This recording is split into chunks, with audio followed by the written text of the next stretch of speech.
சகிப்புத்தன்மை பொறுமலாம் இல்லாத காரணத்தினால தான் உறவுக்காரர்களை எல்லாம் பிரிஞ்சு கிடக்கிறோம். சொந்த அண்ணன், சொந்த அக்கா தங்கச்சி கொள்கை விஷயத்தில் ஒதுக்கணும், மற்ற விஷயத்தில் சேர்த்துக்கணும். அல்லாஹ்வுடைய தூதர் சொன்னாங்க, பதிலுக்கு பதில் உறவாடுபவன் உறவை பேணுபவனாக ஆக மாட்டான். உறவை முறிக்க சென்றாலும் வலியக்க சென்று உறவிடத்தில் போய் நிற்பவன் உறவை பேணுபவன் என்றார்கள். நீ என்கிட்ட பேசுறியா, அப்பதான் நான் உன்கிட்ட பேசுவேன். நீ என்கிட்ட ஃபோன் பண்றியா, அப்பதான் உன்கிட்ட நான் ஃபோன் பண்ணுவேன். இதுக்கு பேர் உறவு பெண்றதா? இன்னைக்கு நிறைய குடும்பங்கள் பிரிந்து கிடக்கிறது. கொள்கை விஷயத்தில் ஓரமா வைங்க. வரதட்சணை கல்யாணமா, வரமாட்டேன். பொம்பட்டில் சாப்பாடு போடுறியா, வரமாட்டேன். ஹராமான காரியம் நடக்குதா, வரமாட்டேன். அதை தாண்டி இஸ்லாத்தில் அனுமதிக்கப்பட்ட வகையில் உனக்கு நான் மருத்துவ உதவி செய்வேன், நோய் நலம் விசாரிப்பேன், உன் வீட்டுக்கு அன்பளிப்பு செய்வேன், என் வீட்டில் சாப்பாடு செஞ்சா உன் வீட்டில் கொண்டு வந்து கொடுப்பேன். இப்படியெல்லாம் அன்பை பரிமாற வேண்டுமா இல்லையா? ஒரு பெண் நினைத்தால் இவைகளை எல்லாம் அற்புதமான பேராளுமையாக மாற்ற முடியும். அஸ்ஸலாமு அலைக்கும் வரஹ்மத்துல்லாஹி வபரகாத்துஹு. கண்ணியம் நிறைந்த எல்லாம் வல்ல ஏக இறைவனின் அடியார்கள, அல்லாஹுவின் மகத்தான பேருதவியால் இஸ்லாமிய மார்க்கத்தை அல்லாஹும் அவனுடைய தூதரும் வழிகாட்டி தந்ததன் அடிப்படையில் அறிந்து கொண்டு நம் வாழ்க்கையில் செயல்முறைப்படுத்த வேண்டும் என்ற நல்ல நோக்கத்தில் இந்த பெண்கள் இஜ்திமா நிகழ்ச்சியில் நாம் எல்லாம் பங்கெடுத்திருக்கிறோம். இந்த நல்ல தருணத்தில் பெண் என்னும் பேராளுமை என்ற தலைப்பு தேர்வு செய்யப்பட்டிருக்கிறது. ஆதம் அலைஹிஸ்ஸலாம் அவர்களை அல்லாஹ் தன் கரத்தால் படைக்கிறான். படைத்து ஆதம் அலைஹிஸ்ஸலாம் அவர்களுக்கு தேவையான எல்லா விதமான சுகபோகங்களையும் அல்லாஹ் உருவாக்குகிறான். இன்னும் ஒருபடி மேலாக சொல்வதாக இருந்தால்,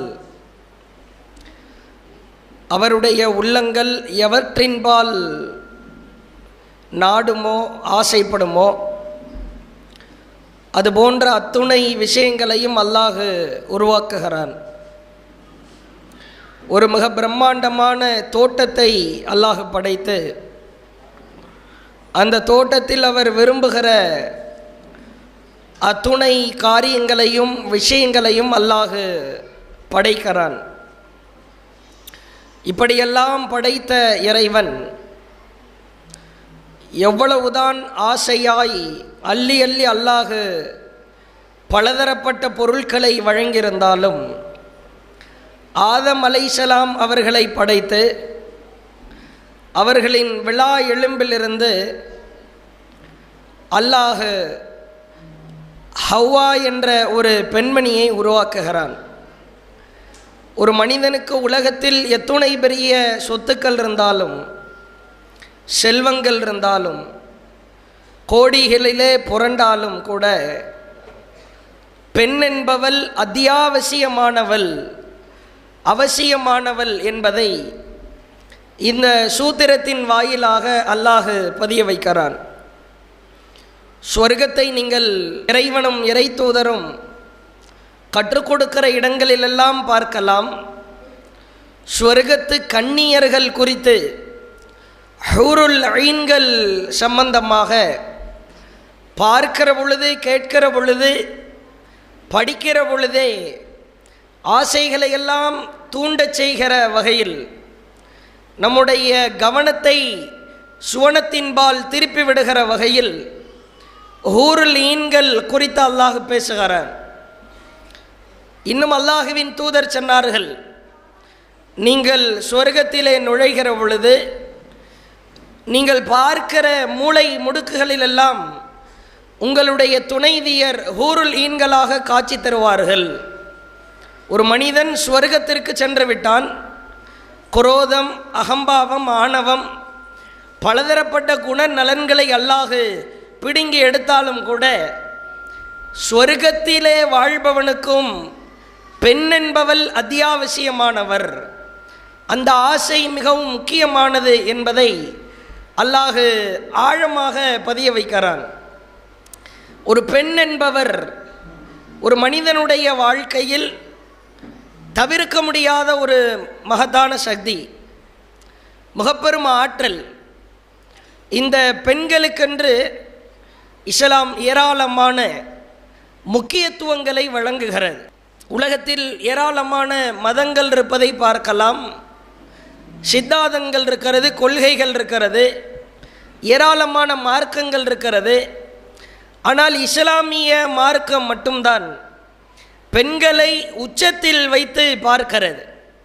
இந்த பெண் எந்த கேரக்டரில் இருந்தாலும், எந்த ரோலிலே பயணித்தாலும் அவளுக்கான உச்சகட்ட சிறப்பை இஸ்லாம் வழங்குகிறது. ஒரு பெண் குழந்தையாக பிறந்துவிட்டால் நற்செய்தி என்று மார்க்கம் சொல்கிறது. ஒரு பெண் மகளாக, சகோதரியாக மாறிவிட்டால், யாருக்கு 2 பெண் குழந்தைகள் இருக்கிறதோ அல்லது 3 சகோதரிகள் இருக்கிறார்களோ, 2 சகோதரிகள் இருக்கிறார்களோ, அவர்களை நல்ல முறையில் பேணி பாதுகாத்து ஒழுக்கத்தை கற்றுக் கொடுத்து யார் வார்த்தெடுக்கிறாரோ அந்த பெற்றோர் அந்த பிள்ளைகள் மூலமாக சுவனத்தில் இருப்பார்கள் என்று அல்லாஹுவின் தூதர் புகழாரம் சூட்டினார்கள். வேறொரு வார்த்தையில் அல்லாஹ்வுடைய தூதர் சொன்னார்கள், 2 பெண் குழந்தைகளோ 2 சகோதரிகளோ யாருக்கு இருக்கிறதோ, ஜா யௌமல் கியாமா, மறுமை நாளிலே, அன வஹுவ, நானும் அந்த 2 சகோதரிகள் பெண் பிள்ளைகளை பெற்றவரும் இப்படி இருப்போம் என்றார்கள். அப்ப சகோதரிகளாக இருந்தாலும் பெண்ணுக்கு கண்ணியம். அல்லாஹ்வுடைய தூதர் அடுத்து சொன்னார்கள், ஒரு பெண் 4 காரணத்திற்காக மனம் முடிக்கப்படுகிறாள்.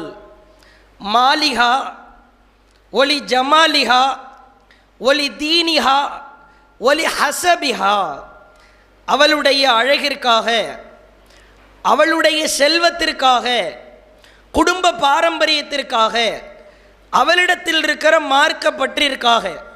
ஃபதுஃபர் பி தாத்தித்தீன், மார்க்கப்பட்டுள்ள பெண்ணை தேர்வு செய்து நீ வெற்றி பெற்றுக்கொள் என்றார்கள். இப்பொழுது ஒரு மனைவி என்ற அந்தஸ்திற்கு ஒரு பெண் மாறுகிறாள். மனைவியாக மாறுகிற பொழுதும் அந்த பெண்ணுக்கு இஸ்லாம் கண்ணியத்தை வழங்குகிறது. மார்க்கப்பட்டுள்ள பெண்ணின் கரத்தில்தான், அந்த பெண்ணுடைய வாழ்க்கையில்தான் ஒரு ஆணின் வெற்றி இருக்கிறது என்று அல்லாஹுவின் தூதரவர்கள் தெல்ல தெளிவாக பதிய வைத்தார்கள். அதே போன்று அல்லாஹ்வுடைய தூதர் அடுத்து சொன்னார்கள், அலா உஹ்பிருக மா என்கிசுல் மர்உ, ஒரு மனிதன் சம்பாதிக்கிற சொத்துக்களிலேயே ஆகச் சிறந்த சொத்துக்களை உங்களுக்கு நான் அறிவிக்கட்டுமா? அல் மர்அத்து சாலிஹா, நல்லொழுக்கம் உள்ள பெண் என்றார்கள். ஒரு பெண் என்பவர் குழந்தையாக இருக்கிற பொழுது நற்செய்தி என்ற கண்ணியம், மகளாக சகோதரியாக மாறுகிற பொழுது அல்லாஹுவின் தூதரோடு ஒன்றாக இருக்கிற ஒரு கண்ணியம், ஒரு பெண் மனைவி என்ற அந்தஸ்தை அடைகிற பொழுது மார்க்கப்பட்டுள்ள பெண்ணாக மனைவியாக இருந்தால் அந்த பெண் ஒவ்வொருவருடைய வாழ்க்கையிலும் வெற்றிகரமான வாழ்க்கையை மாற்றிவிட முடியும் என்ற ஒரு கண்ணியம். ஒரு மனிதன் கோடிகளை வைத்திருக்கிறான், லட்சங்களிலே புரளுகிறான், ஆனால் அவன் வீட்டிலே நல்லொழுக்கமுள்ள பெண் இல்லை. தாய் என்ற அந்தஸ்திலோ, மகள் என்ற அந்தஸ்திலோ, மனைவி என்ற அந்தஸ்திலோ, சகோதரி என்ற அந்தஸ்திலோ நல்லொழுக்கமுள்ள பெண் இல்லை என்றால் அவன் பிச்சைக்காரனுக்கு சமம். ஒருவனிடத்திலே காசு பணம் இல்லை, சொத்து பொருளாதாரங்கள் எதுவும் இல்லை, ஆனால் அவன் வீட்டிலே அவன் தாய் ஒரு நல்லொழுக்கமுள்ள தாயாகவோ, அவனுடைய மகள் நல்லொழுக்கமுள்ள மகளாகவோ, அவருடைய மனைவி நல்லொழுக்கமுள்ள மனைவியாகவோ, அவருடைய சகோதரி நல்லொழுக்கமுள்ள சகோதரியாகவோ இருந்தால் அவன்தான் அல்லாஹுவின் பார்வையில் அல்லாஹுவின் தூதரின் பார்வையில் மிகப்பெரும் ஹசானாவிற்கு சொந்தக்காரர் என்று அல்லாஹ்வுடைய தூதர் புகழாரம் சூட்டினார்கள். இப்படி ஒரு பெண்ணுடைய வாழ்க்கை முழுக்க கண்ணியம்தான். நீங்கள் பார்க்கலாம், மேலை நாடுகளிலே பெண்களை மிகுந்த போகப் பொருளாக பயன்படுத்துகிற வாசக அமைப்பிலேயே பார்க்கலாம்.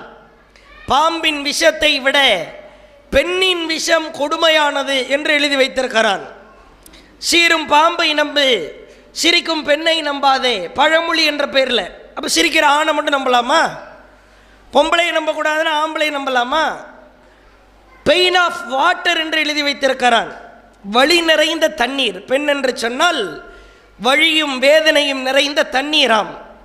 இப்படியெல்லாம் பெண்களை எந்த அளவிற்கு கொச்சப்படுத்த முடியுமோ, அவமானப்படுத்த முடியுமோ, இழிவுபடுத்த முடியுமோ அந்த அளவிற்கு இழிவுபடுத்தியவர்களாக பல சமூகத்தை சார்ந்தவர்கள், மதத்தை சார்ந்தவர்கள் எழுதி வைத்திருக்கிற பொழுது, நடைமுறையில் அதை வாழ்ந்து கொண்டிருக்கிற பொழுது, இஸ்லாமிய மார்க்கம் பெண்ணாய் பிறந்தால் மட்டுமல்ல, பெண்ணாய் வாழ்ந்தால் மட்டுமல்ல, பெண் என்ற அந்தஸ்தில் மனைவியாக இருந்தால் மட்டுமல்ல, தாய் என்ற ஸ்தானத்திற்கு அவள் வந்தாலும் கண்ணியம்தான் என்று அல்லாஹ்வுடைய மார்க்கம் சொல்லுகிறது. அல்லாஹ்வுடைய தூதரிடத்திலே ஒரு மனிதர் வருகிறார். நட்பு கொள்வதற்கு தகுதி யாருக்கு இருக்கிறது? ஃபர்ஸ்ட் ஃப்ரெண்ட்ஷிப் நான் யாரிடத்திலே வைக்க வேண்டும்? உம்முக்க என்றார்கள். மீண்டும் யார் என்று கேட்கிறார்? உம்முக்க என்றார்கள். மீண்டும் யார் என்று கேட்கிறார்? உம்முக்க என்றார்கள். தாயை விட்டுருங்க, உங்க தாய் உன் தாய் உன் தாயின்னு சொல்லிக்கிட்டே இருக்கிறீங்க. தாய்க்கு அடுத்த ஸ்தானம் யாருன்னாரு? அபூக்க, உன் தகப்பனாருன்னாங்க. முதல் 3 பரிசு, வைரம், தங்கம், வெள்ளி, 3 பரிசையும் தாய்க்கு தான் கொடுத்தாங்க. தந்தைக்கு முக்கியத்துவம் இருக்கிறது தான். ஆனால் தாய் என்ற அந்தஸ்திற்கு உச்சபட்ச முக்கியத்துவத்தை இஸ்லாம் வழங்குகிறது. இப்போ உள்ளத்தில் ஆழமாக பதிய வைத்து பாருங்கள். பெண் என்ற குழந்தையாக இருந்தாலும் கண்ணியம்தான், மகளாக சகோதரியாக வாழ்ந்தாலும் கண்ணியம்தான், மனைவியாக இருந்தாலும் கண்ணியம்தான், தாய் என்ற அந்தஸ்தை அடைந்தாலும் கண்ணியம்தான். இதற்கு பிறகு வேற கேட்டகரி இருக்கிறதா? வேற கேரக்டர் உண்டா? வேறு ரோல் உண்டா? நாம் வாழ்வது முதல் மரணிக்கிற வரைக்கும் பெண் என்று சொன்னால் இஸ்லாம் கண்ணியத்தின் உச்சத்திலே கொண்டு போய் நிறுத்துகிறது. இப்படி சிறப்பு வாய்ந்த பெண்களாக இருக்கிற நாம் மிக பெரும் ஆளுமைக்கு சொந்தக்காரர்களாக இருக்கிறோம். இவ்வளவு சிறப்புக்களை வழங்கி இருக்கிற இஸ்லாமிய மார்க்கத்தில் ஒரு பெண் என்பவள், ஒரு முஸ்லிம், ஒரு இஸ்லாமிய பெண் என்பவர் நாம் நினைத்தால் ஒரு மிகப்பெரும் சமூகத்தையே மாற்றிவிட முடியும். ஒரு சமூக கட்டமைப்பின் மாற்றத்திற்கும் ஒரு மிக பிரம்மாண்டமான கட்டமைப்பை உருவாக்குவதற்குமான ஒரு வாய்ப்பு நமக்கு இருக்கிறது. இதை நான் சும்மாலாம் சொல்லலை. குர்ஆன் வசனத்திலிருந்து ஒரு பெண் நினைத்தால் எவ்வளோ பெரிய ஆளை கூட, நபரை கூட, மிகப்பெரும் காரியத்தை கூட, பிரம்மாண்டமான மலையாக இருந்தாலும் கூட புரட்டி போட்டுவிட முடியும் என்பதற்கு திருமறை குர்ஆனில் அற்புதமான சான்று இருக்கிறது. ஃபிரௌன், அவன் கேரக்டர், அவனுடைய குணநலன் என்ன அப்படின்னா, தான் தான் அரசன், எனக்கு நிகரா அரசன் மன்னன் ஈக்குவலாக யாரும் வந்துடக்கூடாது. இதற்காக வேண்டி அவன் என்ன செய்தான் என்றால், ஆண் பிள்ளைகள் பிறக்கிறது என்ற ஒரு செய்தி கேள்விப்பட்டாலே அந்த பிள்ளைய கொலை செய்து விடுவான். ஆண் பிள்ளைகள் பிறக்கிற வரைக்கும் வெயிட் பண்ணுவான். பிறந்து விட்டது என்று சொன்னால் அந்த பிள்ளைகளை கொன்று விடுவான். பெண் பிள்ளைகள் மாத்திரமே உயிரோடு இருக்கும். ஊருக்குள்ளே பார்த்தீங்கன்னா வளர்ந்து அவன் கொடூர மன்னனாக மாறுறதுக்கு முன்னாடி ஆண்களை யார் இருந்தாங்களோ அவங்க மட்டும்தான் இருப்பாங்க. அவங்கள அடிமைகளாக இருப்பார்கள். மற்றபடி புதிதாக நியூ பானா ஒரு குழந்தை ஆண் பிள்ளையாக பிறக்கிறது என்றால் அந்த பிள்ளையை கொன்று விடுவான். இது ஃபிரௌனுடைய கேரக்டர் வழக்கம். இப்போ பாருங்க,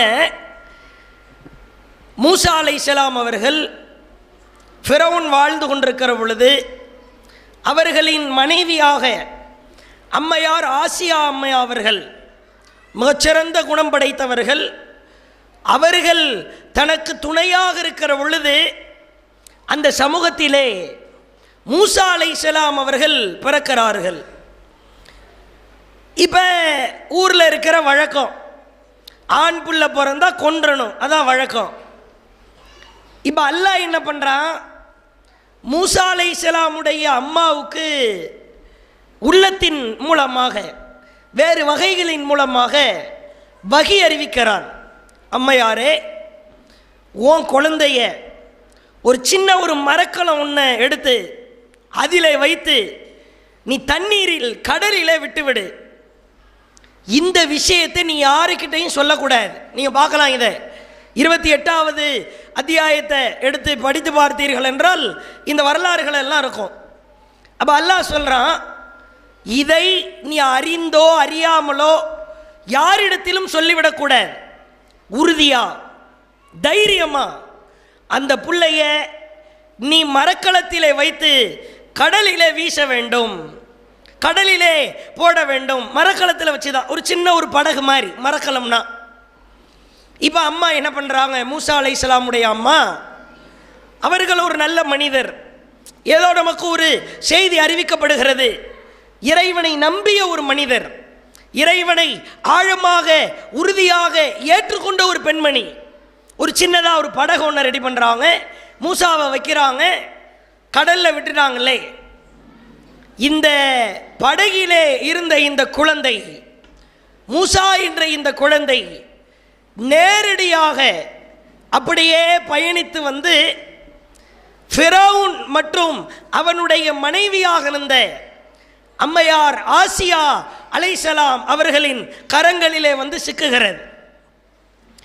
அப்படியே தண்ணியில் ஒரு மரக்கலத்தில் குழந்தை டிராவல் பண்ணி யார் கையில் போய் நேர மாட்டுது, ஃபிரௌன் கையிலையும் ஆசியா அம்மா கையிலையும். இப்போ குர்ஆனை நீங்கள் எடுத்து படித்து பாருங்கள், 28வது அத்தியாயம் 9வது வசனம். இப்போ ஆசியா அம்மையார் கணவர் ஃபிரௌன்ட்ட சொல்கிறாங்க, வகாலத் இம்ரஅத்து ஃபிரௌன், ஃபிரௌனுடைய மனைவி சொன்னார், குர்ரத் ஐனின் லி உலக், இந்த குழந்தை உனக்கும் எனக்கும் ரொம்ப கண் குளிர்ச்சியா இருக்கும்னு நான் நினைக்கிறேன். சொல்லிட்டு சொல்றாங்க, லா தக்துலுஹு, இந்த பிள்ளைய நம்ம கொல்ல வேணாம், நீ கொன்றாதப்பா. அஸா யன்ஃபஅனா அவ் நத்தஹிதஹு வலதா, இந்த பிள்ளை நமக்கு ஃபாயிதாவாக இருக்கலாம், பலன் தரலாம், அல்லது இந்த பிள்ளையை நாம் மகனாக ஏற்று வளர்க்கலாம். ஒஹும் லா யஷ்உரூன், அவர்கள் மூசாதான் என்று அவரை உணரவில்லைன்னு அல்லாஹ் சொல்லி முடிக்கிறான். இப்போ அல்லாஹ் வைக்கிற ட்விஸ்ட்டை பாருங்க, ஊரில் இருக்கிற எல்லா புள்ளையும் ஃபிரௌன் கொன்னானே, மூசா அலைஹிஸ்ஸலாம் அல்லாஹ் தூதரா மாற்ற போகிறான். அதை மரக்கலத்தில் வச்சு யாரு கையிலேயே சிக்க வைக்கிறான், ஃபிரௌன் கையிலேயே. இப்போ ஃபிரௌனுடைய மனைவி, இப்போ ஆம்பளை பிள்ளைய பார்த்தா ஃபிரௌனுக்கு என்ன தோணும், கலாஸ் தான், முடிச்சிடணும், கொன்றணும்னு தோணுது. இப்போ அம்மா அவன் மண்டையை கழுவுறாங்களே, இல்லை இந்த பிள்ளைய நம்ம கொன்ற வேணாம், இது நமக்கு பலன் தரலாம், மகனா கூட வளர்க்கலாம், கண் குளிர்ச்சியா இருக்கும். இந்த மனைவி பேச்சை கேட்டு ஃபிரௌன் மூசாவை கொல்லலை. எவ்வளோ பெரிய ட்விஸ்ட்னு பாருங்க, அல்லாஹ் வைக்கிற ட்விஸ்ட்டை பாருங்க. ஒரு பெண் நினைத்தால் எத்துணை பெரிய கொடூரக்காரனாக இருந்தாலும், அயோக்கியனாக இருந்தாலும், கேடுகட்டவனாக இருந்தாலும், பிரம்மாண்டமான கூட்டமாக இருந்தாலும், அவன் சிந்தனையை நல்ல சிந்தனையாக மாற்ற முடியும், அல்லது அவன் சிந்தனையை கெட்ட சிந்தனையாக மாற்ற முடியும் என்பதற்கு அற்புதமான சான்று. ஒரு பொண்டாட்டி நினைச்சா புருஷனை எப்படி வேணாலும் மாற்றலாம். ஃபிரௌனை விட கொடூரக்காரனா நம்ம கணவன்மார்கள்லாம் ஃபிரௌனுக்கு ஈக்குவலாக வருவாங்களா? அன்னைக்கு இருக்கிற ஆண்கள்லாம் ஃபிரௌனையே திருப்பி புரட்டி போட்டாங்கன்னா இன்னைக்கு இருக்கிற ஆண்களோ கணவன்மார்களோ மகன்களோ சகோதரர்களோ ஃபிரௌனை விட கல் நெஞ்சக்காரர்களா? ஒரு பெண் நினைத்தால் எதை வேண்டுமானாலும் எப்படி வேண்டுமானாலும் சாதிக்க முடியும் என்பதை அம்மையார் ஆசியா அவர்களின் மூலமாக அல்லாஹ் பாடம் நடத்துகிறான். ரொம்ப அற்புதமான சான்று. இதை விட பேராளுமை என்ன இருக்க இயலும்? இந்த மூசா அலைஹிஸ்ஸலாம் தானே எவ்வளவு புரட்சி பண்ணாங்க உலகத்தில். காரணம் யாரு? உயிரை காப்பாற்றுறதை யார் மூலமாக அல்லாஹ் காப்பாற்றுறான்? ஒரு பெண் மூலமாக காப்பாற்றுகிறான். அன ரப்புக்குமுல் அலா, பிரம்மாண்டமான உயர்ந்த இறைவன் நான் தான் என்று சொன்ன ஃபிரௌனை, அவன் ஆட்சியை தவிடுபடியாக்கிய ஒரு மாபெரும் சக்தியை அல்லாஹ் மூசா அலைஹிஸ்ஸலாமுக்கு கொடுத்தான். ஒரு பெண் நினைத்தால் எப்படிப்பட்ட மாற்றத்தை வேண்டுமானாலும் உருவாக்கலாம். ஒன்று. ரெண்டாவது, ஒரு பெண் பேராளுமை மிக்கவராக தன்னைத்தானே மாற்றிக்கொள்ள வேண்டுமானால் அந்த ஆற்றல் இருக்கிறது, அந்த சக்தி இருக்கிறது. அதை வெளிக்கொண்டு வரணும்னா மார்க்க அறிவுன்றது பெண்களுக்கு ரொம்ப அவசியம். உலகத்தில் எத்தனையோ பெண்கள் இருக்கிறார்கள். நீங்கள் பார்க்கலாம், சாதித்த பெண்களின் பட்டியல்களை எல்லாம் பார்க்கலாம். மிக பெரும் சாதனையாளர்களாக உலகத்திலே வலம் வந்த பெண்களை எல்லாம் பார்க்கலாம். அதிலே சொற்பமானவர்கள் தான் முஸ்லிம்கள்.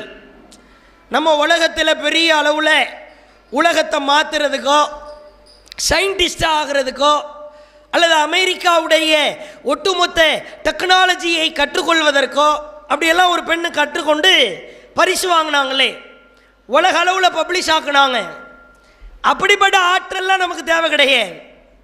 நமக்கு வழங்கப்பட்டிருக்கிற பொறுப்பு, குடும்பம் என்ற பொறுப்பு அல்லது ஒரு தாவா என்ற ஒரு பொறுப்பு, மார்க்க ஞானத்தை பிறருக்கு கற்றுக் கொடுக்கிற பொறுப்பு, மார்க்க கல்வியை கற்று நாம் தெரிந்து கொள்கிற ஒரு பொறுப்பு.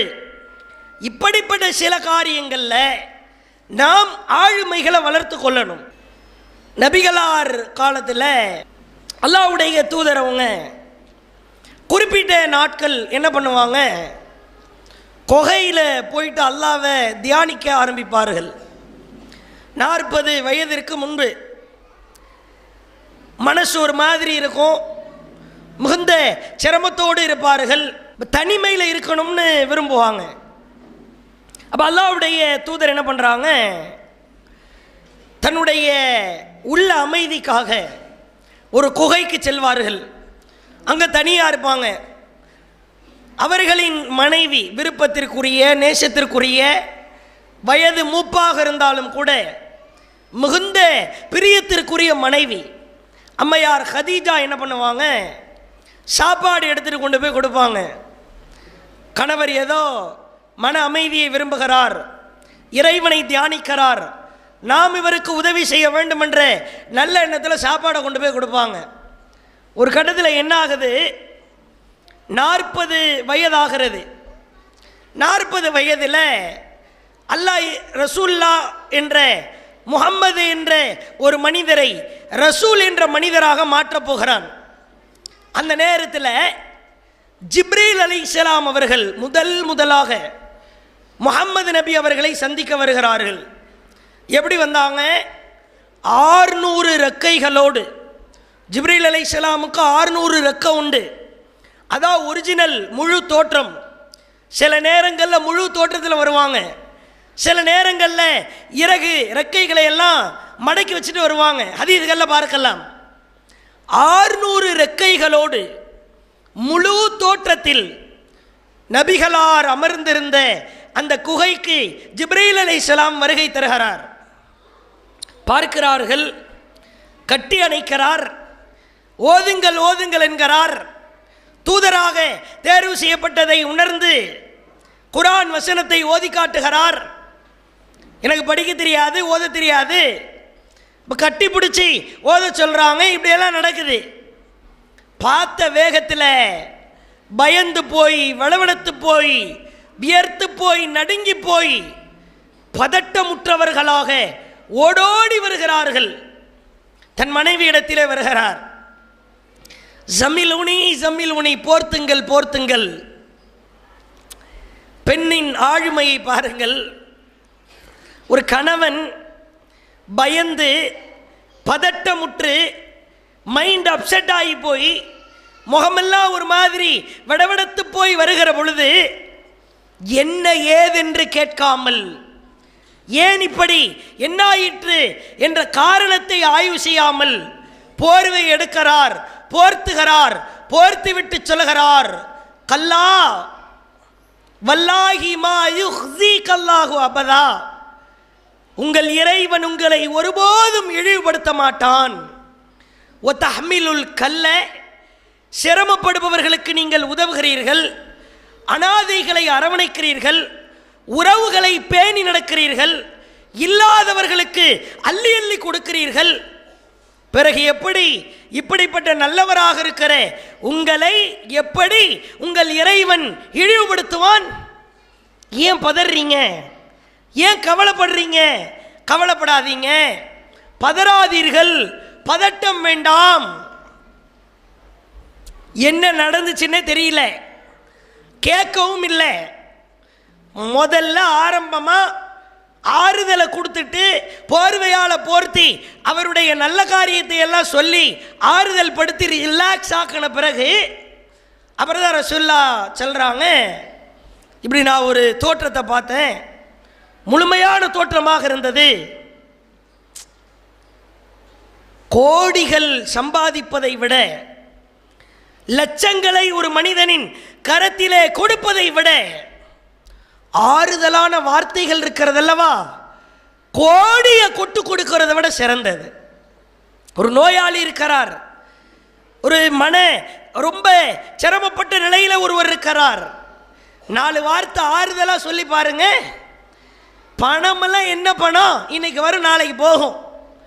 1 லட்சத்தை கொடுத்து நோய்க்கான ட்ரீட்மெண்ட் எடுத்துக்கடா, ஆனால் இந்த நோயை பார்த்தா எனக்கு என்னமோ நீ செத்து போகிற மாதிரி நோயாக இருக்குது இப்படின்னு அவனை போட்டு ஆளை காலி பண்ணுற மாதிரி வேலையை பார்த்தா கொடுக்குற காசெல்லாம் வேலை செய்யாது. ஹதீஜா அம்மையார் கையில் எடுத்த ஒரு அற்புதமான ஆயுதம் ஆறுதலான வார்த்தைகள். நான் அப்போவே சொன்னேன், குகையில் போய் உட்காராதீங்க, தனியாக உட்காராதீங்க, உருப்படாது, எந்த பேய் பிசாச்சு அடிச்சுச்சோ தெரியல, போ உள்ள போய் படு, இப்படி விரட்டி இருந்தா. சில பேர் வியாபாரம் செய்வார்கள், புதிய தொழிலாகத்தான் இருக்கும், நண்பர் கூட சேர்ந்து ஈடுபட முயற்சிப்பாங்க, நல்ல விதமாக செய்யணும்னு ஆசைப்படுவாங்க. கணவன்மார்கள் லாஸாக போயிடும். வீட்டுக்கு வருவார், தலையில் கையை வச்சுக்கிட்டு இடி விழுந்தது போன்று வந்து நிற்பார்.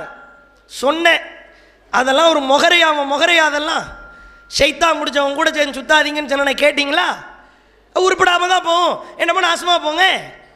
அவனே பேரிடி விழுந்து நஷ்டமடைந்து வீடு என்ற மனைவி என்ற மன அமைதியை நோக்கி திரும்புகிற பொழுது ஒரு மனைவி, விடுங்க பார்த்துக்கலாம், எல்லாம் நன்மைக்கு தான், அல்லாஹ் பெரிய முசீபத்திலிருந்து நம்மளை காப்பாற்றி விட்டான் என்ற ஆறுதலான வார்த்தைகள் இருக்கிறது அல்லவா, நீங்கள் ஒன்றுமே செய்ய வேணாம், ஆறுதலான வார்த்தைகள் சொன்னால் போதுமானது.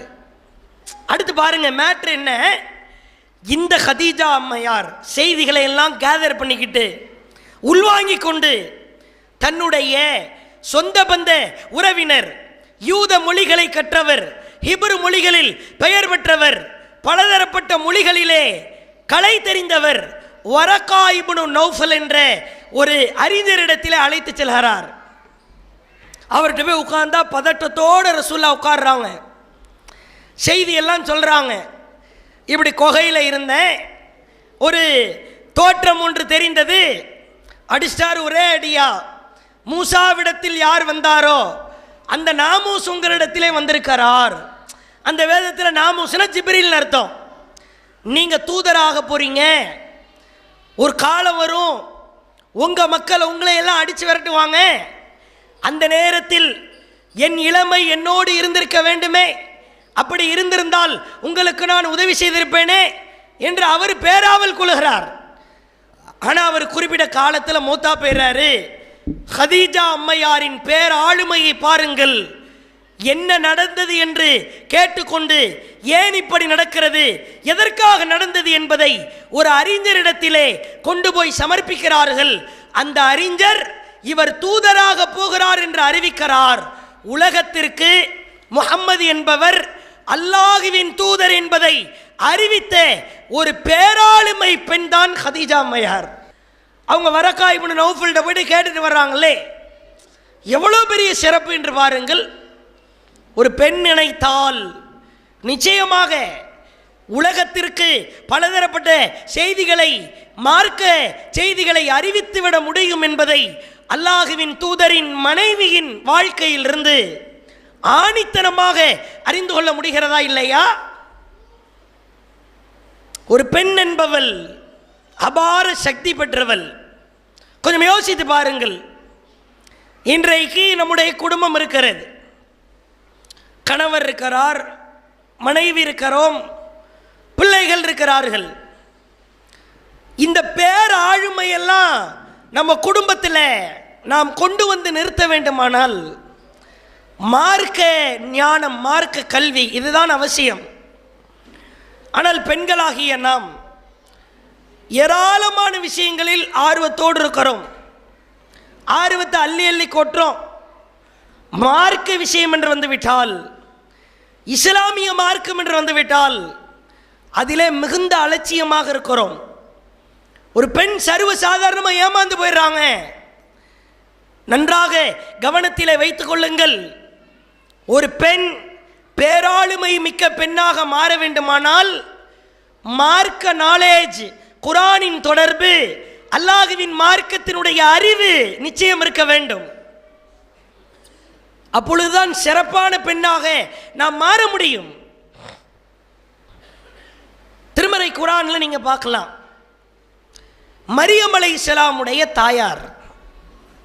மரியம் அலைஹிஸ்ஸலாம் ஒரு மிக பெரும் செல்வ வளம் படைத்தவராக, குணநலன் கொண்டவராக, கற்பு கரசியாக, கற்பு சீலராக உலகத்திலே வாழ்ந்தவர்.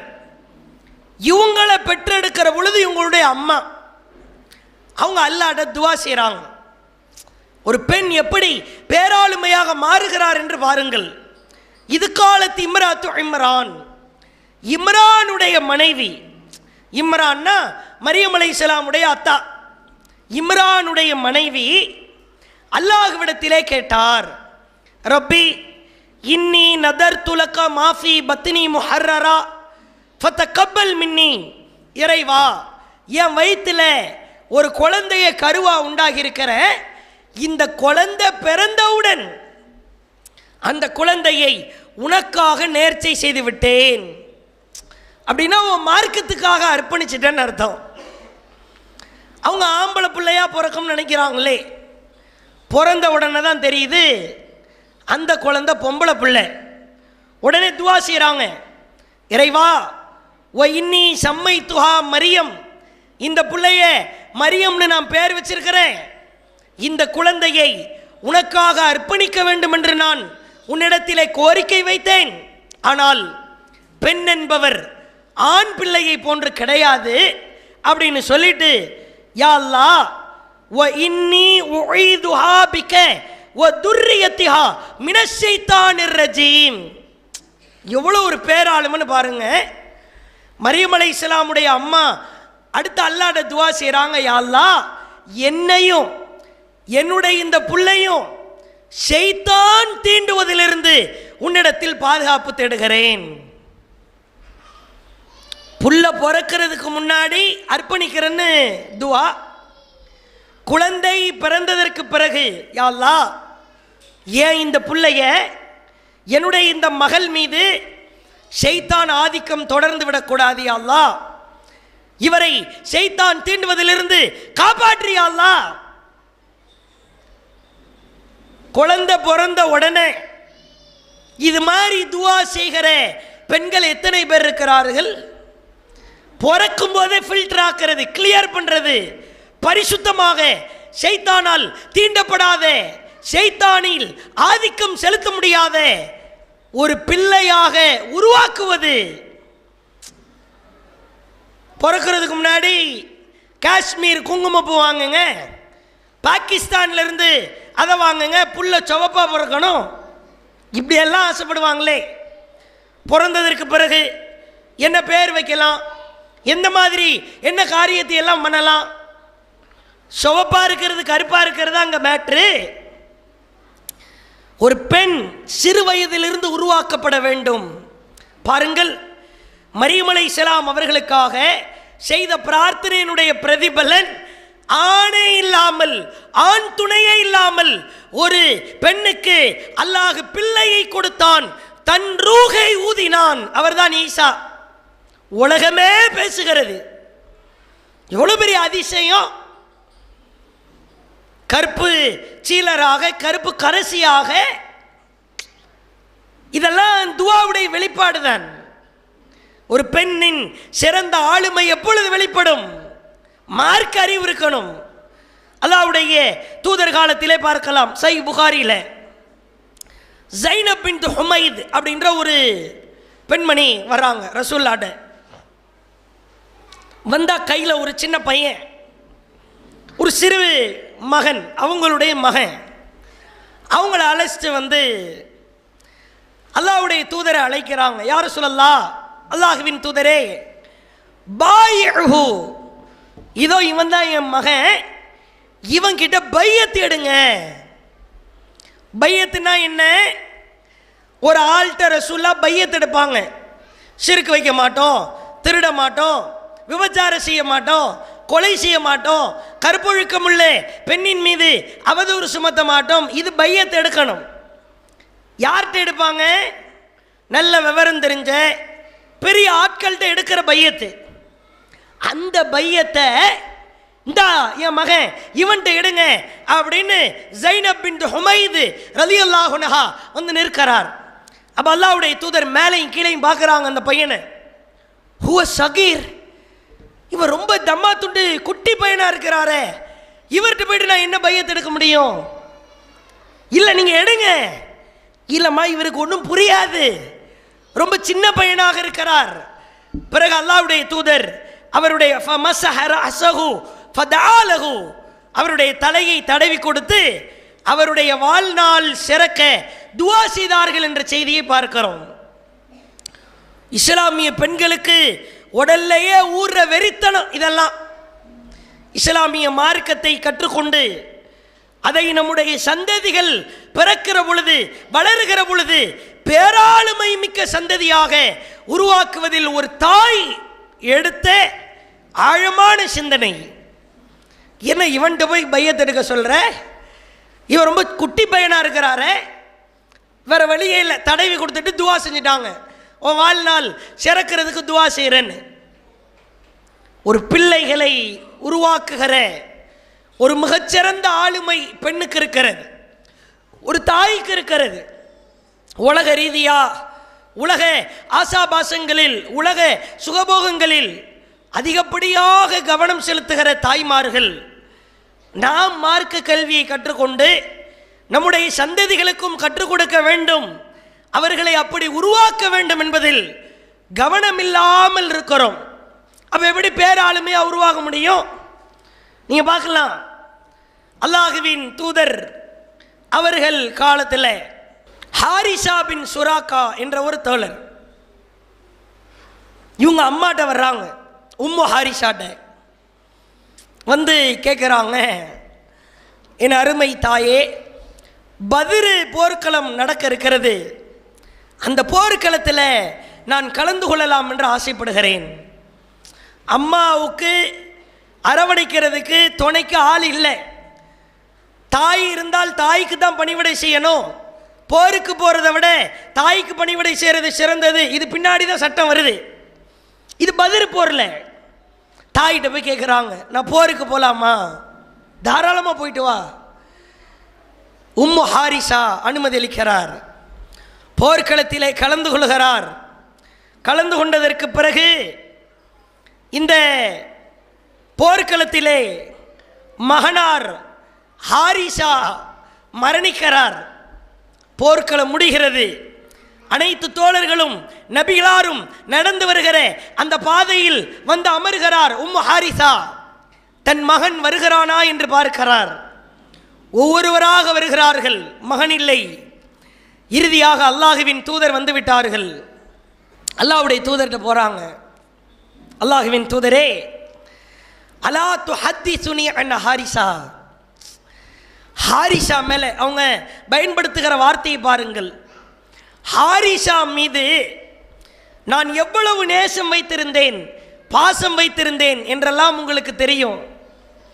அவர் என் மேல எவ்வளவு பிரியமா இருந்தாருன்னு தெரியும். ஹாரிசாவை பத்தி எனக்கு சொல்லுங்க, என்ன ஆயிற்று, என் மகனுக்கு என்ன ஆயிற்று?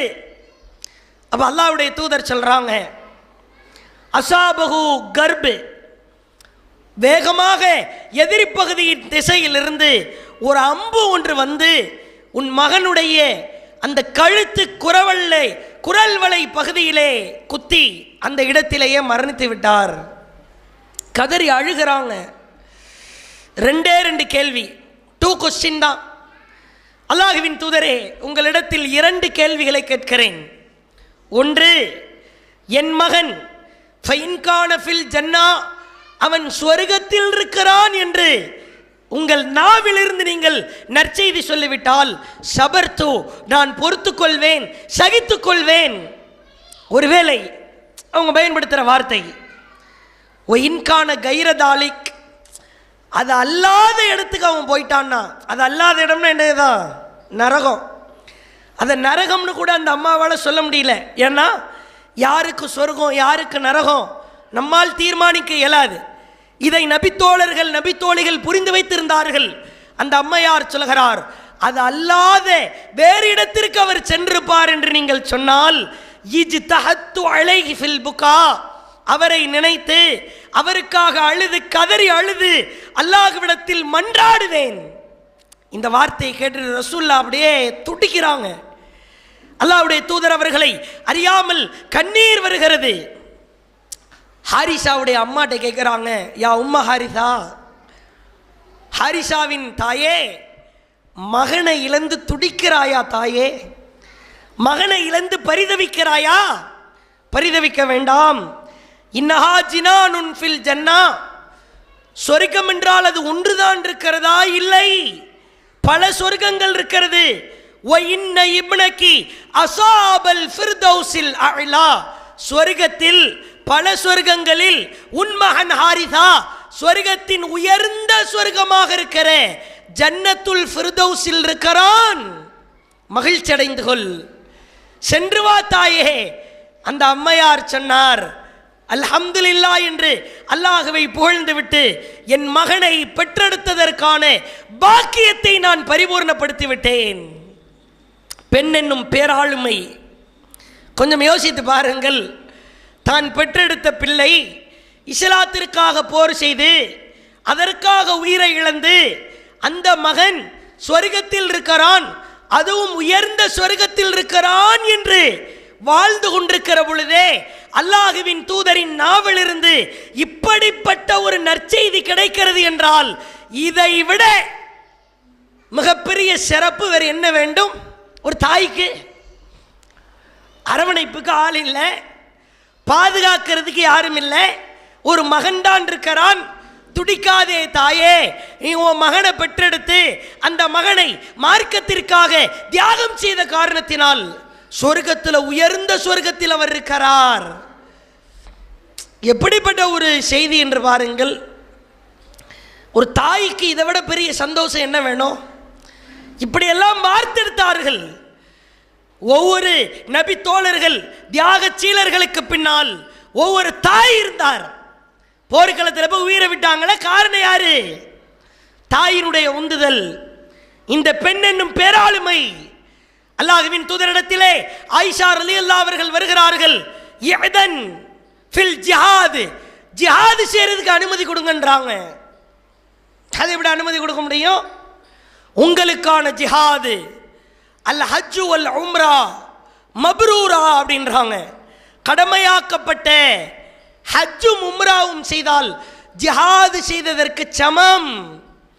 என்னால் ஜிஹாது செய்ய முடியாது, ஆனால் ஜிஹாது செய்வதற்காக என் மகனையோ, என் சகோதரனையோ, என் கணவனையோ, என் தகப்பனையோ, இப்படி என் குடும்பத்தில் ஆண்கள் என்று யார் இருக்கிறார்களோ அவர்களை என்னால் செதுக்க முடியும்.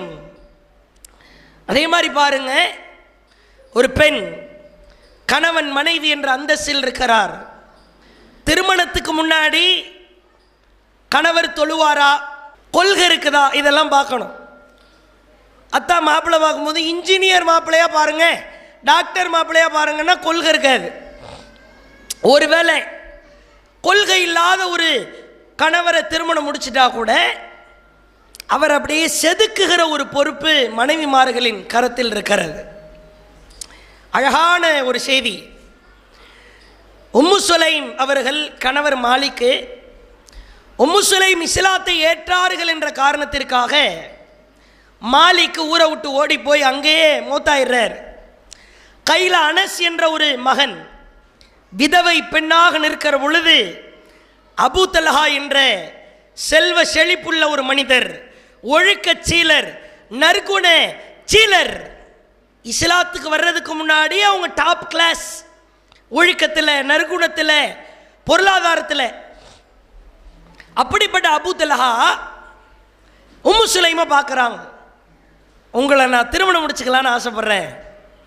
உடனே உம்மு சுலைம் சொல்கிறாங்க, யா அபா தல்ஹா, உங்களை மாதிரி ஒரு ஆளை மிசுலு யுரத்து வேணான்னு எந்த பொம்பளையாவது சொல்லுவாளா? நீங்கள் யார் தெரியுமா? எவ்வளோ பெரிய ஆள் தெரியுமா? ஆனாலும் கூட உலாக்கின்னக் ரஜுலுன் காஃபிர் அன இம்ரத்துன் முஸ்லிமா, நீங்கள் காஃபிராக இருக்கிறீங்க, நான் முஸ்லிமாக இருக்கிறேன். ஒரு காஃபிர் ஒரு முஸ்லிமுக்கு ஒருபோதும் வாழ்க்கை துணையாக வர முடியாது. உச்சத்துக்கு தூக்கிட்டு போகிறாங்க. ஃபஸ்ட்டு நீங்கள் யார் தெரியுமா? எவ்வளோ பெரிய ஆள் தெரியுமா? எவ்வளோ நறுக்குணச்சீலர் தெரியுமான்னு மேலே தூக்கிட்டு ஒரே மிதி. நீ காஃபிர்ல, நான் முஸ்லீம்ல, விதவைதான். நான் விதவைக்கு மறுவாழ்வு கிடைக்கிறதெல்லாம் ரொம்ப கஷ்டம். கன்னி பெண்ணுக்கு அவ்வளவு கொஞ்சம் கலர் கம்மியாக இருந்தால் இன்றைக்கெல்லாம் ரொம்ப டேஞ்சராக இருக்குது, கஷ்டமாக இருக்குது. தௌஹீதை பார்க்கணும், மார்க்கத்தை பார்க்கணும், கலரை பார்க்கக்கூடாது. சுண்டி விட்டா ரத்தம் வருதான்னு பார்த்து எந்த பிரயோஜனமும் இல்லை. அப்புறம் வாழ்க்கை முழுக்க ரத்தமாக தான் அவர் வாயிலிருந்து, மார்க்கம் இருக்குதான்னு பார்க்கணும், அதான் மன நிம்மதி. அப்போ உம்மு சுலைமுடைய சூழல் விதவை தான். தனக்கென்று பாதுகாப்பு அரண் எந்த ஆணும் இல்லை. ஊர்லேயே சூப்பரான ஒரு மனிதர் வந்து பெண்ணு கேட்கிறார். அடுத்து அவங்கள ஒரு பெண்ணு பேராளுமையை பாருங்க. அபூ தல்ஹா இருந்தாலும் வாய்ப்பு இருக்குது. ஒருவேளை நான் தான் உங்களுக்கு ஒய்ஃபாக வரணும்னு ஆசைப்பட்டீங்கன்னா இஸ்லாத்துக்கு வந்துடுங்க, அதே மகரா எடுத்துக்கிறேன். ஒரு பெண் நினைத்தால் என்ன வேண்டாமானாலும், எப்படி வேண்டுமானாலும் மாற்ற முடியும் என்பதற்கான சான்று அபூ தல்ஹா இஸ்லாத்திற்கு வந்து விட்டார். யார் மூலமாக? உம்மு சுலைம் என்ற பெண் மூலமாக இஸ்லாத்தை தழுவுகிறார். இப்படி இருக்கணும் ஒரு பெண்ணுன்னா. கணவரை தேர்ந்தெடுக்கிறதுக்கு முன்னாடி கொள்கை இருக்குதான்னு பார்க்கணும். கொள்கை இல்லாதவரை திருமணம் முடிச்சுட்டா கூட கொள்கை உடையவராக செதுக்க வேண்டும். நீங்கள் இன்னைக்கு பார்க்கலாம், குடும்ப வாழ்க்கையிலேயே ஒரு புரிந்துணர்தல் இல்லாமல் கணவன் மனைவிக்கு மத்தியில் சமீப காலமாக முஸ்லிம் குடும்பங்களில் பல பிரச்சனைகள் தலைவிரித்தாடுவதை பார்க்கிறோம். குடும்பம்னா முன்ன பின்ன இருக்கத்தான் செய்யும். ஒரு நாணயத்தின் இரு பக்கங்கள் போன்று, ஒரு மாடிப்படி ஏறுவது இறங்குவது போன்று குடும்பம்னா பிரச்சனை வரும், பிரச்சனை இல்லாமல் இருக்கும். இந்த ஈகோ, நீயா நானா, நீ பெருசா நான் பெருசா, இதையெல்லாம் குடும்பத்தில் விட்டு தூக்கி கடாசி குழி தோண்டி புதைச்சிடணும். ஒரு கணவன் மனைவிக்கு மத்தியில் மார்க்க விஷயங்கள் உள்ளே வந்துவிட்டால் நிச்சயமாக அந்த குடும்பம் சீரும் சிறப்புமாக இருக்கும். அல்லாஹ்வுடைய தூதர் திருமண துஆவில் மட்டும்தான் பரக்கத்தை கேட்டு இருமுறை பிரார்த்தித்தார்கள். பாரக்கல்லாஹு லக்க, உனக்கு அல்லாஹ் பரக்கத் செய்வானாக, ஓ பாரக்க அழைக்க, அப்படி அடுக்கு தொடரா. நீ எவற்றையெல்லாம் பொறுப்பெடுக்கிறாயோ அவைகளில் அல்லாஹ் பரக்கத் செய்வானாக. ஓ ஜமஅ பைனகுமா ஃபீ கைர், நன்மையான காரியத்தில் உங்கள் இருவரையும் அல்லாஹ் ஒன்று சேர்த்து வைப்பானாக. ஒன்னா உட்கார்ந்து குடும்பத்தோட இந்திய தொலைக்காட்சிகளில் முதன்முறையாக குடும்பத்தோட பார்க்கறதுல ஒன்று சேர்த்து வைக்கணும்னு துவா செய்யல. அல்லது வாங்க அப்படி ஒரு தியேட்டரில் போயிட்டு ஒரு படத்தை ஒன்று பார்த்துட்டு வந்துடுவோம், அப்படி குடும்பத்தோடு போகிறதுக்கு ரசூல்லா பிரார்த்தனை செய்யலை. தொழுகிறதுல, தாவா பணி செய்கிறதில், மார்க்க விஷயத்தை பரிமாறிக்கொள்வதில், ஒருவருக்கொருவர் அந்நுண்ணியமாக இருப்பதில் அல்லாஹ்வுடைய தூதர் கணவன் மனைவி உறவுக்கு நிகர் வேறு எதுவுமே கிடையாது. இதில் ஒரு பெண் நினைத்தால் ஒரு கணவனை மார்க்க அறிவு உள்ள மனிதனாக தூக்கி நிறுத்திட முடியும். அதான் ரசூல்லா சொன்னாங்கல்ல, எம்மா பொம்பளையா இருக்கிற நீங்க கூறிய அறிவுடைய ஆணை கூட டபக்குன்னு கவித்து விட்டுறீங்க. அவன் எவ்வளோ ஷார்ப்பாக இருக்கிறான். ஒரு ஜமாத்தை நிர்வாகம் பண்ணிடுறான், ஒரு கடையை நிர்வாகம் பண்ணிடுறான், ஒரு நிறுவனத்தை நிர்வாகம் பண்ணிடுறான். பொண்டாட்டி கிட்ட ஒரு பிரச்சனைன்னா தலையில் கை வச்சுட்டு உட்கார்ந்துடுறான், எந்த வேலையும் ஓட மாட்டேங்குது, பதறானே. அப்படி மனைவி கிட்ட ஒரு சின்ன பிரச்சனை அப்படின்னா டென்ஷன் தலைக்கு மேலே போகுது, அதை ஹேண்டில் பண்ண முடியல. உண்மைதான். எங்க வேணாலும் நம்ம ஊருக்கே ராசாவா இருக்கலாம், ஊருக்கே சிங்கமாவும் புலியாவும் இருக்கலாம், வீட்டுக்கு வந்தா எலிதான், பணிஞ்சுதான் ஆகணும். சில நேரங்களில் விட்டு கொடுத்து முன்ன பின்ன இருக்கத்தான் செய்யும். இப்போ இதெல்லாம் மனைவிமார்கள் உணரணும். உலக ஆசாபாசங்கள், உலகத்தில் பொருளை வாங்கிறது, அது மாதிரியான காரியங்களில் ஈடுபடுறது, இதெல்லாம் கொஞ்சம் ஓரமாக வச்சுட்டு மார்க்க அறிவை பெண் என்னும் பேராளுமையாக திகழ்கிற மனைவிமார்கள் உருவாக்கணும். ஆரம்பமா இந்த ஈகோவை தூக்கி ஓரமாக வச்சிடணுமே. நீ பெருசா நான் பெருங்கன்னா போட்டியாக நடக்குது, கின்னஸ் ரெக்கார்டாக கொடுக்க போகிறாங்க ஜெயிக்கிறவங்களுக்கு.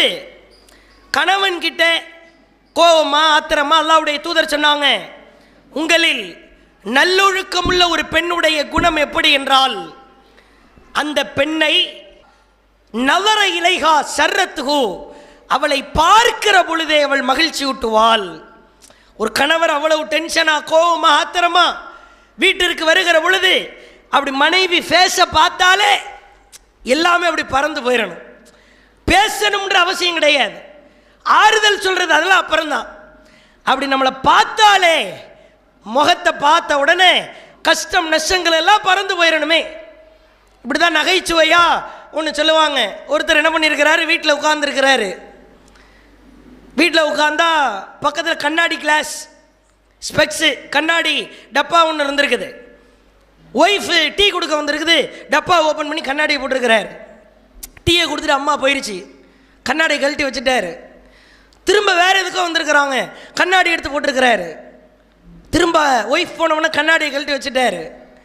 இந்த அம்மாவுக்கு ஒரே சந்தேகம், நம்ம பக்கத்தில் போனால் கண்ணாடி எடுத்து போடுறான், தூரமாக போயிட்டா கழட்டி வச்சிடறானேன்னு. போய் கேட்டுருவோம், என்னங்க என்ன பிரச்சனை, நான் உங்கள் பக்கத்தில் வந்தால் மட்டும் கண்ணாடி எடுத்து போட்டுக்கிறீங்களே. இல்லை, எனக்கு ஒரு சின்ன பிரச்சனையாக இருந்துச்சு, டாக்டர்கிட்ட போனேன். டாக்டர் என்ன சொன்னார், உங்களுக்கு தலைவலி அறிகுறி மாதிரி இருக்குது, தலைவலி வந்தால் மட்டும் கண்ணாடி போட்டுக்கோங்க, இல்லைன்னா கழட்டி வச்சுக்கோங்கன்னு சொன்னார். அதான் தலைவலி வரும்போது கண்ணாடியை போட்டுக்கிறேன் விட்டுச்சு. அந்த அம்மா ஒரு அடி. ஓ, என் மூஞ்ச பார்த்தா உங்களுக்கு தலைவலி மாதிரி தெரியுது. இந்த மாதிரி பொண்டாட்டிய தலைவலியாக நினச்சா, அல்லது புருஷன் இந்த ஆள் ஏன் தான் வீட்டுக்கு வர்றானோ, வந்தாலே ஒரே நையின்னு போட்டு படாப்படுத்திக்கிட்டு இருக்கிறான்ற மாதிரி ஒரு மனைவி நினைத்தால், இதெல்லாம் ஒரு பேராளுமைக்கான இடையூறு ஏற்படுத்துகிற ஒன்று. நீ பெருசா நான் பெருசா தேவையே கிடையாது. ஒரு ஆள் டெம்பரில் ஹை டெம்பரில் இருக்கிறாரா, கத்துறாரா, கோபப்படுறாரா, இன்னொரு ஆள் இறங்கி போகணும். அல்லாஹ்வுடைய தூதர் சொன்னாங்க, யார் விட்டு கொடுக்கிறாரோ விட்டு கொடுப்பவரின் அந்தஸ்தை அல்லாஹ் உயர்த்துகிறான். இங்க போட்டி நடக்கல. ஓ, நீ என்னைய 4 திட்டு திட்டுனா நான் உன்னை சும்மா விட்டுருவேனா, 40 திட்டுவேண்டா, உன்னை தூங்க விட்டுருவேனா நைட்டு ஃபுல்லா, விடமாட்டேனே. இப்படி வெறித்தனமா தெரிகிறதுக்கா கணவன் மனைவி வாழ்க்கைலாம்? ஒரு முஸ்லிம் குடும்பங்கள்ல இந்த பேராளுமைகள் சிதறடிக்கப்பட்டால் அதற்கான பேரிழப்பு அதிகம். அதே மாதிரி தான் நகைச்சுவையா ஒரு புத்தகத்தில் எழுதப்பட்ட ஒரு செய்தி, உண்மையில் உண்மையான செய்தி. கணவனுக்கு மனைவிக்கு சண்டை. ஆனால் கணவனுக்கு ஒரு வீக்னஸ்ஸு, காலையில் டெய்லி ஒய்ஃப் தான் எழுப்பி விடணுமே. ஆனால் சண்டையாக போச்சே, அடுத்த நாள் காலையில் ஒரு 5 லட்சம் ரூபா பணம் கை மாற வேண்டிய சூழல். இவர் வாங்கணும் 5 லட்சம் ரூபா பணத்தை. என்ன பண்ணுறது? பொண்டாட்டி கூட சண்டை. அடுத்த நாள் 5 லட்சம் ரூபா வாங்க போகணும். காலையில் 5 மணிக்கு எழுந்திரிச்சு போகணும். இவள்கிட்ட மான ரோசத்தை விட்டுட்டு நீ எழுப்பி விடுன்னு சொல்லவா முடியும்னு என்ன பண்ணுறாரு? பேப்பரில் எழுதுறாரு, நாளை காலை 5 மணிக்கு எழுப்பி விடவும் 5 லட்சம் ரூபா நமக்கு வர இருக்குதுன்னு எழுதி பொண்டாட்டி கண்ணுக்கு தெரிகிற மாதிரி வச்சுட்டார். காலையில் 9 மணி சூரிய ஒளி மொகரக்கட்டையில் அடிக்கும் போது தான் எழுந்திருக்கிறாரு. எஞ்சி ஆள் பதறி போட்டு உடைக்கிறான், மேலத்துக்கு எறிகிறான் ஒய்ஃப் மேலே. நீ எல்லாம் பொம்பளையா மனுஷியா? உன்னை 5 மணிக்கு எழுப்பி விட சொன்னேன், 5 லட்சம் ரூபா பணம் வரும்னு சொன்னேன்னு. அந்தம்மா ஒரே மண்டையில் ஒரு 2 நங்குன்னு கொட்டு வச்சுட்டு, எழுப்பி விட சொன்னீங்களா? யார்கிட்ட? உங்ககிட்ட தான் சொன்னேன்ல, என்கிட்ட போய் சொன்னீங்க. அதான் பேப்பரில் எழுதி வச்சேன்ல, எங்கே எழுதி வச்சிங்க? அந்த டேபிளில், கிச்சன் பக்கத்தில் அந்த டேபிளை போய் பாருங்கன்னு இருக்குது. அந்த அம்மா பார்த்தா அதுக்கு பக்கத்தில் இன்னொரு பேப்பர் இருந்திருக்குது. அந்த பேப்பர் எடுத்து படித்து பார்த்தா என்னங்க, காலை 5 மணி ஆகிவிட்டது, 5 லட்சம் ரூபா வாங்குறதுக்கு செல்லவும்னு அந்த அம்மா பேப்பரில் எழுதி வச்சிருக்குது. ஓ, நீ பேப்பரில் தானே எழுதி வச்ச, அப்போ நானும் பேப்பரில் தான் எழுதுவேன். இப்போ லாஸ் யாருக்கு? குடும்பத்துக்கு தான் 5 லட்சம் ரூபா போச்சு, சுவாகா இல்லாமல் போயிடுச்சு. ஒரு கணவன் மனைவி பிரச்சனை வரும், லாஸ் யாருக்கு? பிள்ளைங்களுக்கு தான். இதை நிறைய பேர் உணர்றதே கிடையாது. இந்த 5 லட்ச ரூபா இடத்துல நம்ம பிள்ளைங்களை வச்சு பாருங்க, நம்ம 2 பேரும் சண்டை போட்டு போயிடுவோம், மூஞ்சை திருப்பிட்டு போயிடுவோம். பாதிக்கப்படுறது யாரு? பிள்ளைங்க தான். உலகத்திலே உலக அழகியை கொண்டு வந்து வைக்கிறீங்க, பிரச்சனை வராதா? பார்க்கறதெல்லாம் பச்சையாக தான் தெரியும், தூரமாக பார்க்கறதெல்லாம் அதுக்குன்னு பச்சையாயிருமா? 3 மாதம்தான் கழுவி வச்சா கூட, அதுக்கப்புறம் திரும்ப அப்படி வரத்தான் செய்யும். மனுஷ குணம் அப்படித்தான். இறுதியாக ஒரே ஒரு செய்தியை பாருங்க. அல்லாஹ்வுடைய தூதர் காலத்தில் உம்மு சுலைம் ரலியல்லாஹுங்க அபூ தல்ஹாவை திருமணம் முடிக்கிறாங்களா? உம்மு சுலைம் அவர்களுக்கும் அபூ தல்ஹாவுக்கும் ஒரு மகன் பிறக்கிறது. அந்த மகன் நோய்வாய்ப்பட்டிருக்கிறார். அபூ தல்ஹா வெளியூர் போன இடத்துல அந்த மகன் மரணித்து விடுகிறார். சொந்த பந்தங்கள் எல்லாம் கூட்டிட்டாங்க.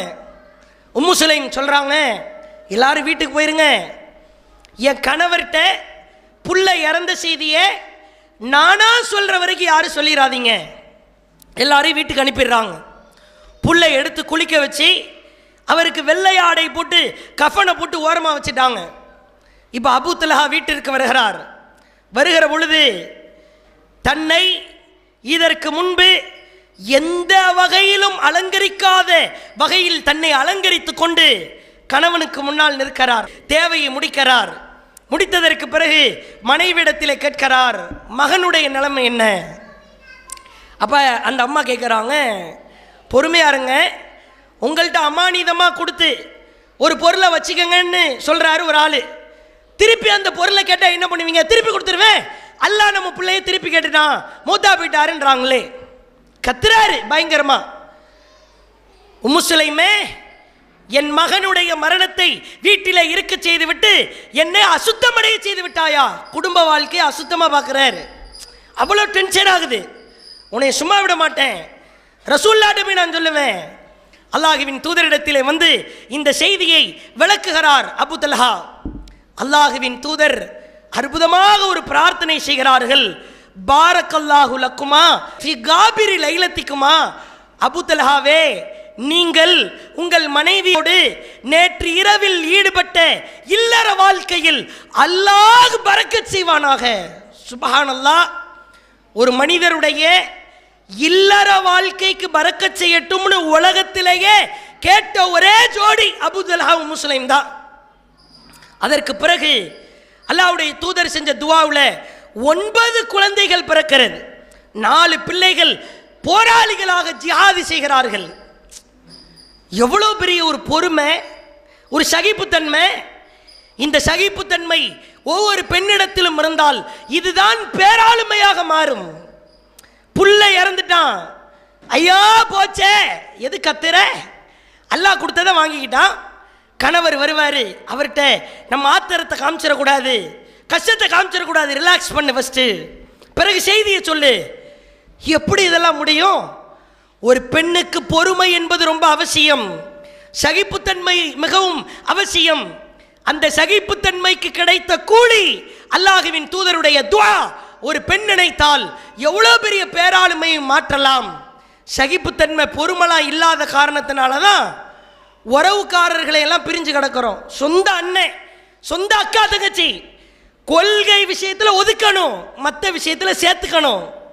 அல்லாஹ்வுடைய தூதர் சொன்னாங்க, பதிலுக்கு பதில் உறவாடுபவன் உறவை பேணுபவனாக ஆக மாட்டான். உறவை முறிக்க சென்றாலும் பலியக்க சென்று உறவிடத்தில் போய் நிற்பவன் உறவை பேணுபவன் என்றார்கள். நீ என்கிட்ட பேசுறியா, அப்பதான் நான் உன்கிட்ட பேசுவேன். நீ என்கிட்ட ஃபோன் பண்றியா, அப்பதான் உன்கிட்ட நான் ஃபோன் பண்ணுவேன். இதுக்கு பேர் உறவை பெண்றதா? இன்னைக்கு நிறைய குடும்பங்கள் பிரிந்து கிடக்கிறது. பொதுவாக நம்ம ஊர்லாம் ஒரு குடும்பம் ஒட்டுமொத்த நட்புறவுகள் தான். கொள்கை விஷயத்தில் ஓரமாக வைங்க. வரதட்சணை கல்யாணமா, வரமாட்டேன். பொம்பிட்டில் சாப்பாடு போடுறியா, வரமாட்டேன். ஹராமான காரியம் நடக்குதா, வரமாட்டேன்.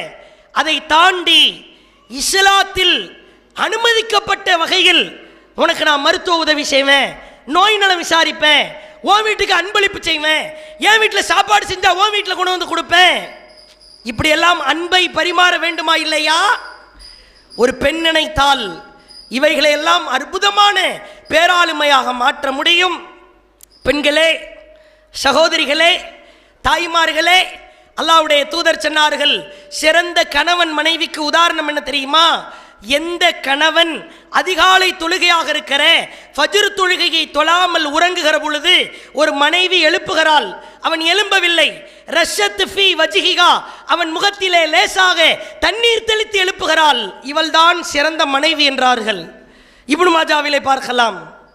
சிறந்த கணவன் யார் தெரியுமா? ஒரு பெண்ணை ஃபஜ்ர் தொழுகைக்கு எழுப்புகிறான் கணவன், அவள் எழவில்லை, தண்ணீர் தெளித்து எழுப்புகிறான், இவர்தான் சிறந்த கணவர்.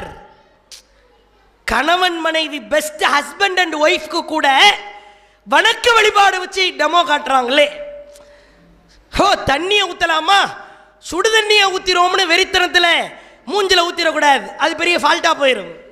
லேசா அவ்வளவு மார்க்கத்துக்கு அவ்வளோ ஆர்வப்படுத்துறது. என்ன, கடைக்கு போகிற, கரெக்டாக சோறு திங்க போகிற, உன்னால் ஃபஜ்ருக்கு மட்டும் எழுந்திருக்க முடியாதா? அவ்வளோ ஒரு வெறித்தனத்தில் கணவரை எழுப்புறது. என்னங்க அங்கெல்லாம் போகிறீங்க, இங்கெல்லாம் போகிறீங்க, தாவாவுக்கு போக மாட்டீங்களா? பிள்ளைக்கு உடல்நிலை சரியில்லாத பொழுதும் கூட ரசூல்லாவோட போர்க்களத்துக்கு போயிட்டு வாங்கன்னு உம்மு சுலைம் அபூ தல்ஹாவை அனுப்புனாங்கல்ல. இப்படி ஒரு பெண் நினைத்தால் எப்படி வேண்டுமானாலும் அப்படி மோல்டு பண்ண முடியும். முதல்ல நாம் சொன்ன மாதிரி ஒரு பெண் குழந்தையாக இருக்கும்போதும் கண்ணியம், மகளாக சகோதரியாக இருக்கும்போதும் கண்ணியம், மனைவியாக இருக்கும்போதும் கண்ணியம், தாயாக இருக்கும்போதும் கண்ணியம். இந்த பெண் என்ற கண்ணியத்தில் பேராளுமைகள் ஒன்று சேர்கிற பொழுது நம்முடைய குடும்பத்தை, நம்முடைய உறவுகளை, நம்முடைய ஊரை, நம்முடைய பகுதியை இஸ்லாமிய ஏகத்துவ குடும்பமாகவும் ஏகத்துவ பகுதியாகவும் நம்மால் மாற்ற இயலும். பேச வேண்டிய செய்திகள் ஏராளமானவைகள் இருந்தாலும் இவைகளை உள்ளங்களில் ஆழமாக பதிய வைத்துக் கொண்டு பெண்கள் என்னும் பேராளுமைகள் நிறைந்த நமக்கு மிகச்சிறந்த பேராளுமைகளாக இஸ்லாத்தின் அடிப்படையில் நம் வாழ்க்கையை கட்டமைக்க அல்லாஹ் அருள் செய்வானாக என்று கூறி ஜஸாக்குமுல்லாஹு கைரா வாஹிர் தஅவானானில் ஹம்துலில்லாஹி ரப்பில் ஆலமீன். அஸ்ஸலாமு அலைக்கும் வரஹ்மத்துல்லாஹி வபரகாத்துஹு. இஸ்லாம் மற்றும் சமுதாய செய்திகளை அறிந்து கொள்ள தமிழ்நாடு தௌஹீத் ஜமாஅத் யூடியூப் பக்கத்தை உடனடியாக சப்ஸ்கிரைப் செய்து கொள்ளுங்கள். மேலும் பெல் பட்டனையும் கிளிக் செய்து கொள்ளுங்கள்.